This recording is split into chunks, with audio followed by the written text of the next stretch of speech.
I'm a guerrilla marketing master, dude. Like I'm you know that, Lane. I'm like the best at that stuff. Guerrilla marketing is my Dude, I jam. But seem to remember, This one's for God, that comment's like, for Lane. I seem to remember being threatened for your guerrilla marketing more than yeah, once. Like, I have nothing to do with this. I am completely unrelated to this endeavor. They're like, well, but you need to talk to Cameron. I'm like, I don't need to do anything. anything. Yeah, no, it definitely happened a number of times. But I mean, that's the beauty of guerrilla marketing, mate. It's the thing is that I've noticed in this whole career that I've had that's pretty interesting, I would suppose, for most people, is that the majority of law enforcement or anybody is very afraid to try to talk to me. So what they do is they try to talk to everybody around me to try to have them talk to me. It never works because everybody like Lane is like, yeah, fuck you. Like you want to talk to Cam, go talk to Cam. Good luck. One time, You know? do you remember? Wait, do you remember Grateful Family PR in San Luis Obispo? Oh God. Kevin, Yeah, it's been fucking yeah. Rasta Kevin, white Rasta Kevin. Yeah, I totally One remember the time, wigger. I called him Lastafarian. the wigger. That was his so that I was used his to park right around, like, there was a little alley right next to the bar, and there was about 5 spots there. And obviously, I got one of them. So I parked right there. And I made a lot of laps. Like, I walk around a bunch, right? So I made a lot of laps. And he's doing some reggae show, probably a pretty good show, because his shows weren't usually trash. He was just annoying and usually too drunk to take the payout at the end of the night. So I'm walking through the alley and I look over, and on the bumper of my truck is one of his stickers. Instantly pissed off. Oh yeah, but I mean, it wasn't like yelling and screaming, pissed off. I looked at it, and I turned around and I walked back to the door, and I said, "Where's Kevin?" And one of his guys go, "Oh, he's over there," and he sees us pointing at him, and I just give him the, Come here. and he walks over, and I go, "There's one of your stickers on my truck."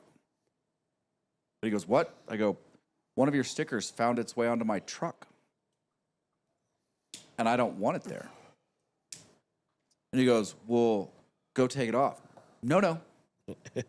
I'm going to go upstairs, do some things, and when I make my next lap, it's gone. Or you will never have an event in this bar again. yeah. He got Yeah, it sounds about right. came off pretty quick.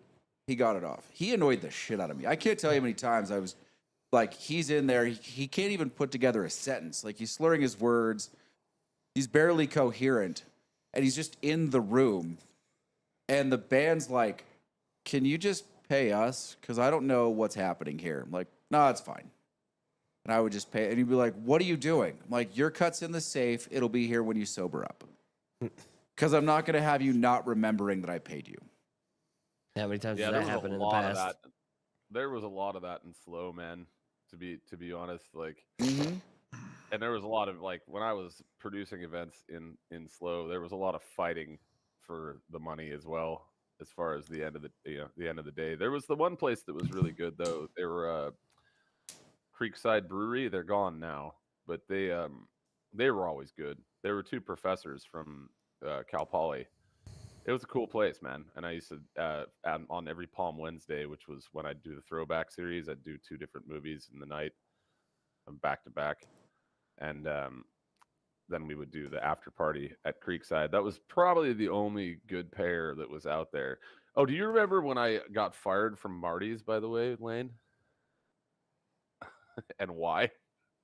No, I wasn't. I didn't know that you were like. I know you did some guest bartending there, but I don't remember you like being an employee.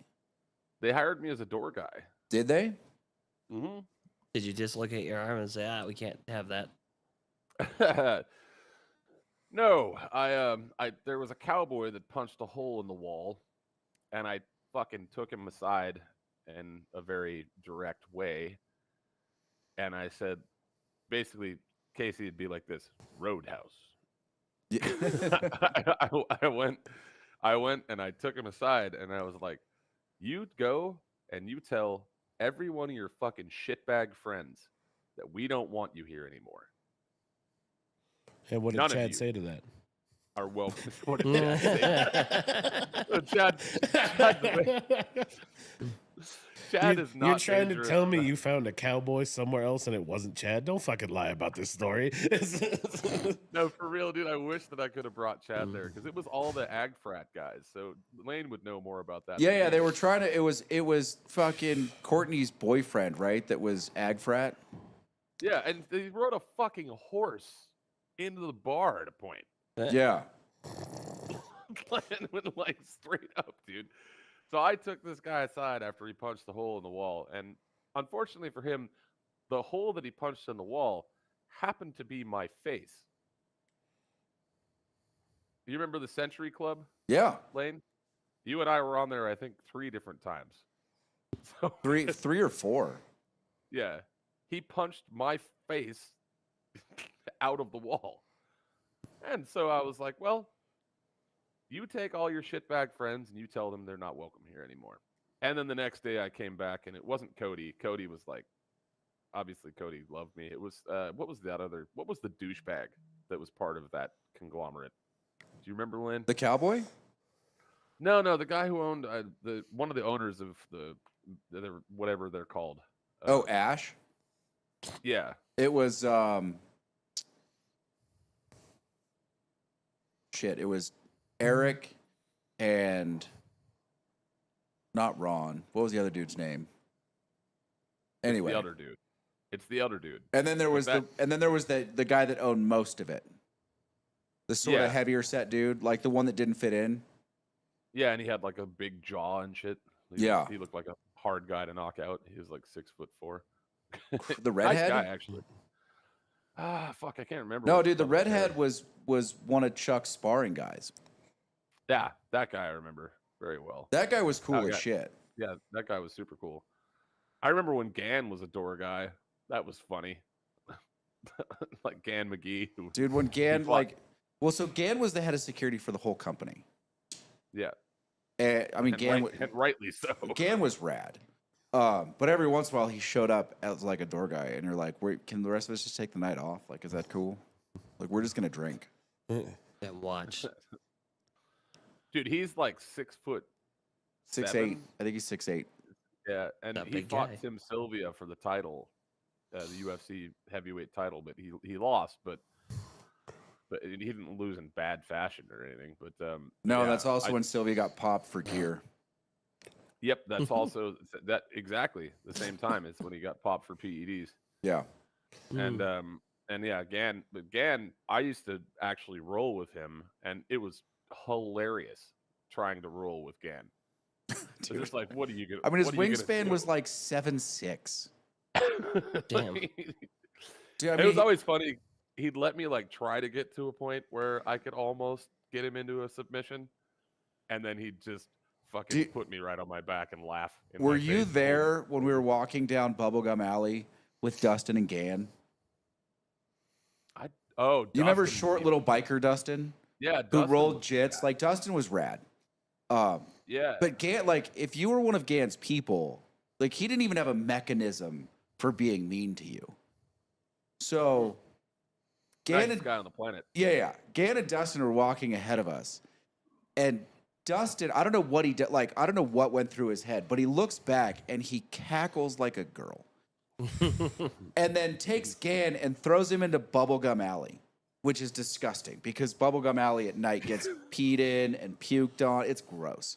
Well, that's where like- Chad's puke was. like- Probably still is. Shoulders Gan, and Dustin's like 5'8", maybe. I mean, a little fire Yeah. plug. Like, he was like stocky as shit. Throws Gan into the bubblegum wall and then just keeps cackling as he like skips down the alley, turns around, and Gan's completely lost. He's like, what do I do? Like, what? I don't. What just happened?